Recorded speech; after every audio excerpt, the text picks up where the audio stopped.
Hello guys, hello Earth Signs, Virgo, Capricorn, and Taurus. Welcome dito sa aking channel. Kapalaran 888, welcome, Earth Signs.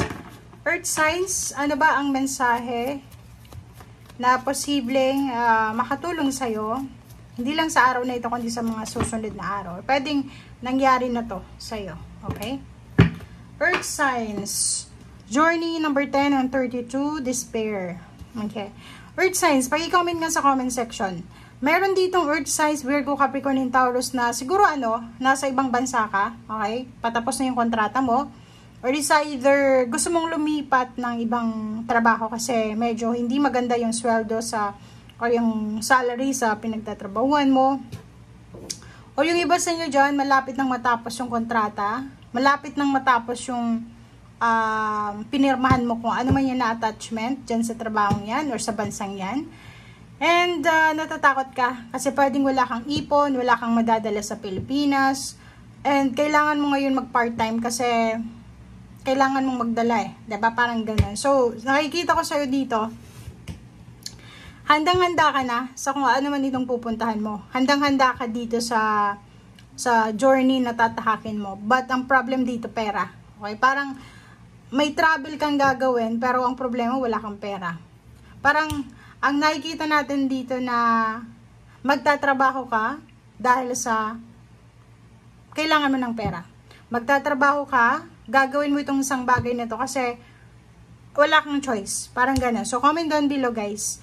And nakikita ko rin sa'yo dito, if, for example, yung iba na gustong pumunta ng ibang bansa na magtatrabaho kayo sa ibang bansa, as OFW, kailangan nyo ng malaking halagang pera para sa placement fee or sa kung ano pa man.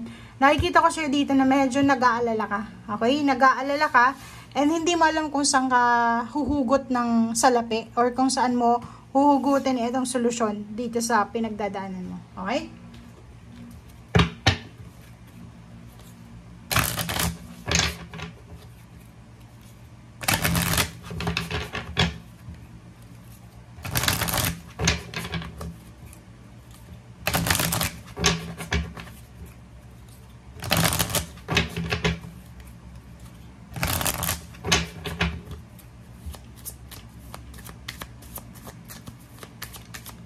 Okay, Earth Signs, Virgo, Capricorn, and Taurus. Earth Signs, oh, sorry. Okay, Earth Signs. Wow. Okay, may 5 cards ka dito. So, nakikita natin dito na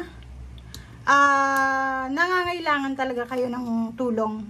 Okay, so, sinasabi ng barahan na kung mayroon kang kailangan na tulong sa ngayon, ang kailangan mo talaga is mag-pray. Humingi ka ng tulong una sa Panginoon kasi siya yung nakakaalam ng lahat, na sana magpadala sa'yo ng mga taong matulungin, generous, para matulungan ka sa kung ano man tong kailangan mo ng tulong. So, nakikita ko sa'yo dito na medyo problematic ka siguro or medyo hindi ka makatulog sa gabi sa sobrang pag-iisip or nag-iisip ka kung ano yung gagawin mo, kung ano yung tamang solusyon. But ang sinasabi ng baraha sa'yo dito na pag-isipan mong mabuti, okay? Pag-isipan mong mabuti kung ano tong decision making na gagawin mo para hindi ka magsisi sa bandang huli. Libra energy siya, compromise, timbangin mo yung sitwasyon, okay? Ang nakikita natin dito, pwedeng may dati kang trabaho sa ngayon, pero yung iba sa inyo, hindi na kayo masaya Pwedeng mababa lang yung sweldo or hindi ka masyadong masaya, mabigat yung trabaho, parang ganon. Sinasabi na it's a yes card, take action. So kung gusto mo, timbangin mo yung sitwasyon, gumawa ka ng decision making kasi nasa kamay mo yun So ibig sabihin niya, ikaw ang magdedesisyon sa kung ano yung gagawin mo. Ikaw yung magdedesisyon kung ano yung solution mo. Parang ganon yung sinasabi ng baraha sa'yo. Okay? Okay, sorry. Kita nyo ba?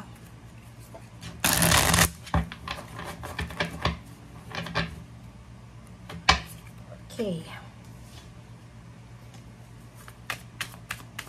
Earth Signs, Virgo, Capricorn, and Taurus. Oh, sorry. Reverse siya, guys, Isa lang yung upright. 5 of Wands, nako, mag-iingat ka. Kasi itong decision making na gagawin mo, pwedeng may mga galit sa'yo. So, ingat-ingat ka, Earth Signs, Virgo, Capricorn, and Taurus, kasi yung decision making mo pwedeng magbigay ng pain and heartache sa ibang tao, o pwedeng yung trust nila sa'yo ay posibleng mawala. Reverse yung justice. So, kung naghihintay ka ng hustisya, sinasabi ng baraha sa'yo dito na wala pa siya sa ngayon. Okay? Wala pa yung Libra energy dito. Pero sinasabi, timbangin mo yung sitwasyon. Like kontrata, kung may kontrata kang gustong permahan, may nag-o-offer sa'yo ng bagong trabaho, mataas yung sweldo, kailangan mong timbangin yung sitwasyon kung ano yung decision making mo. Okay? And reverse din na 9 of Wands. Nakikita ko siya dito na parang kailangan mo talagang pag-isipan yung decision making mo. Kasi ang gusto mo yung trabaho na hindi ka masyadong pagod, parang ganyan. So, may choice ka, sabi ng Pentacles, may choice ka na gawin kung ano yung dapat mong gawin, kung ano yung gusto mong gawin, ikaw yung magde-decision kasi ikaw naman yung gagalaw diba? So, if trabaho yan, pagod na pagod ka na, lumipat ka na kung ayaw mo na dyan. 9 of Cups, isang emotional fulfillment and happiness, or isang emotional parang freedom na darating sa'yo.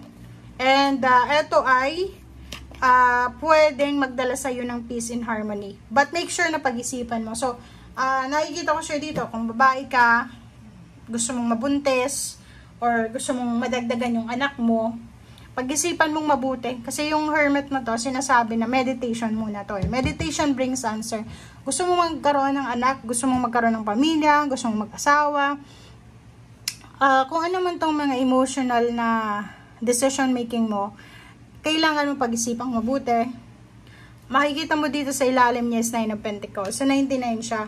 So, it's a perfect combination na baraha na emotionally, financially, fulfilled yung pakiramdam. So, yun, yung sinasabi ng baraha, lahat ng decision mo, lalo na sa travel, trabaho, relationship, lahat ng actions mo, make sure na Libra energy, compromise, justice, ganun din. Kailangan mong timbangin. And at the same time, 3 of Cups, dapat yung solution mo sa lahat ng mga problema mo sa buhay, yung answers mo dyan, ay dapat priority yung sarili mo. Ano yun? Dapat masaya ka. Diba? Hindi ka dapat gagawa ng desisyon na dehado ka. Diba? Bakit mo uunahin yung people please mo yung mga tao sa paligid mo, tapos ikaw yung magsasuffer. So, sa lahat ng gagawin mo daw ngayon, make sure na sarili mo yung bida. Ikaw yung bida Dapat ikaw yung tawag dito, ikaw yung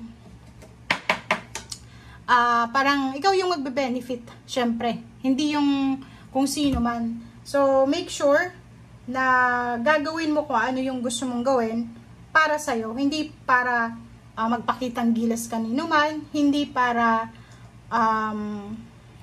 dahil na pressure ka, ganito, ganyan. Dapat yun sa kagustuhan mo.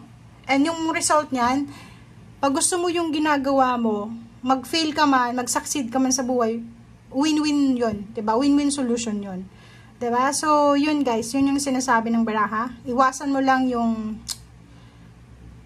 gulo. Yun, nakikita natin. Thank you guys. Bye!